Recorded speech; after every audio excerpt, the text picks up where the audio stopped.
በዚህ ቪዲዮ የመጣሁት እንግሊዝኛ መምህራን በተደጋጋሚ የምንጠቀማቸው ግን ደግሞ ሚስፕሮናውንስ የምናደርጋቸውን 5 ቃላት ላሳያችሁ ነው። የመጀመሪያው ቃል ቮካቡላሪ ይላል።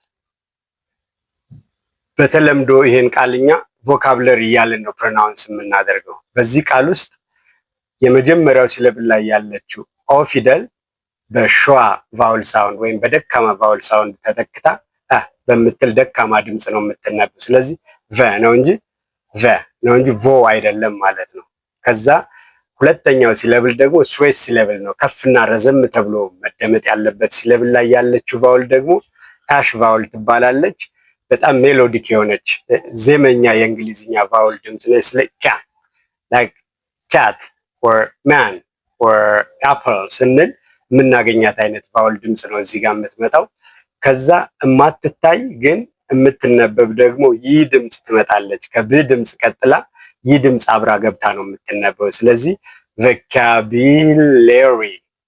ቮካቡላሪ ብለን ብናነበው ነው ትክክል የሚሆነው ማለት ነው። ሁለተኛው ቃል ደግሞ ኩዌስችን ይላል።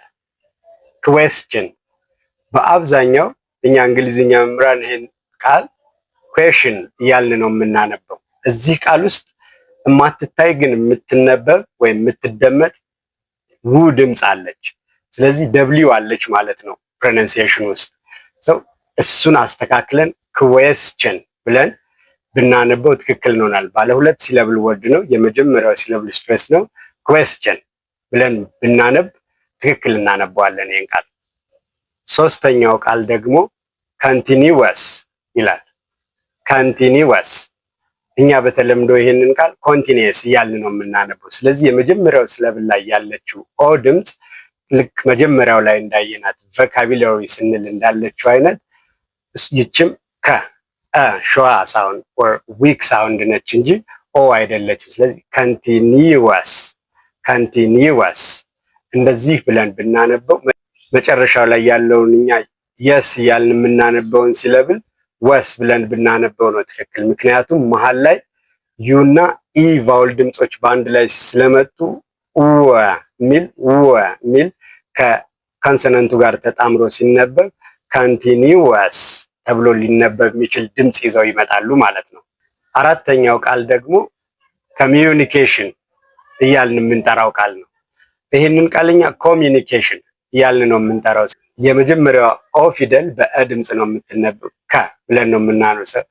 ሚዩ ስንል የማትታይ ግን የምትነበብ ይህ ድምፅ አለች። ኮሚዩኒኬሽን ብለን በደንብ ረዘም አድርገን የምናወጣት ዲፍታንግ እና ኤ ድምፅ የተጣመሩባት መጨረሻ ላይ ያለው ሲለብል ከመጨረሻ ሁለተኛ ላይ ያለው ሲለብል ስትሬስ ሲለብል አለ የምትል። ስለዚህ ኬይ ብለን ነው የምናነሳው። ኮሚዩኒኬሽን ብለን ካነበብነው ይህንን ቃል በትክክል ማንበብ ችለናል ማለት ነው። አምስተኛውና የመጨረሻው ቃል ደግሞ ፕሮናንሲዬሽን ይባላል። ይህንን ቃል አብዛኞቻችን ፕሮናውንሴሽን እያልን ነው የምናነበው። የመጀመሪያው ሲለብል ላይ ያለችው ኦ ድምፅ እዚህም ጋር ሸዋ ሳውንድ ኦር ዊክ ቫውል ነች። ፕረ ተብላ ነው የምትነበው።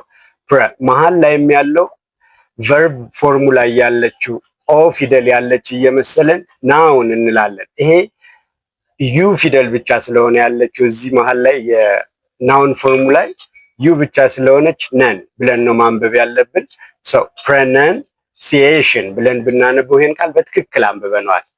ስለዚህ እነዚህ ግራ የሚያጋቡን በተሳሳተ መንገድ ፕሮናውንስ የምናደርጋቸው 5ቱ ቃላት ቮካቡላሪ፣ ኩዌስችን፣ ኮንቲኒዩስ፣ ኮሚዩኒኬሽን፣ ፕሮናንሲዬሽን ብለን ብናነባቸው በትክክል አንብበናቸዋል ማለት ነው። እንዲህ አይነት ተከታታይ ትምህርቶች ማግኘት ከፈለጋችሁ አካውንቱን ፎሎ ማድረግ አትርሱ። እንግሊዝኛ መምህሮቻችሁ ይሄን ቪዲዮ አይተው ራሳቸውን እንዲያርሙ እናንተም ትምህርት እንድትወስዱ እንግሊዝኛ መምህሮቻችሁን እዚህ ጋር ሜንሽን አድርጓቸው ወይም ይህን ቪዲዮ ሼር አድርጓቸው።